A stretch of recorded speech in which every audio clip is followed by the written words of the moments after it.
Okay, so we've got a quick video on implicit differentiation. Now, implicit differentiation is one, you have to differentiate something that has both x and y in it. And the basic rule is that if you differentiate just the letter y, you get dy dx. Of course, it is a bit more complicated than that, and I'm going to show you that with these two examples here. So let's look at the first example.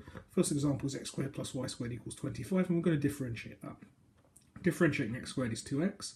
Differentiating y squared is 2y, but you've got to have the dy dx there as well. Obviously, differentiating 25 just gives you 0. So anytime you're differentiating something in terms of y, you're going to differentiate it as if it was an x, so like y squared becomes 2y, but you must have the dy dx too. We rearrange that next line to put the 2x on the other side to get minus 2x, divide by the 2y, and then you've got dy dx is minus 2x over 2y, which is just minus x over y. Not too bad. Slightly harder example is 4xy equals y cubed. So how do we deal with that? The right hand side is relatively simple. Y cubed, if differentiate, is 3y squared, then we have the dy dx as before.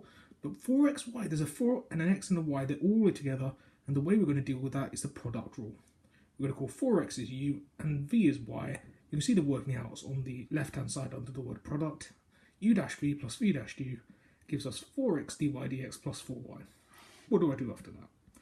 Put all the dy dx's on one side, factorise out the dy dx, and then the term that I've just factorised out will divide the 4y to give you the final answer here.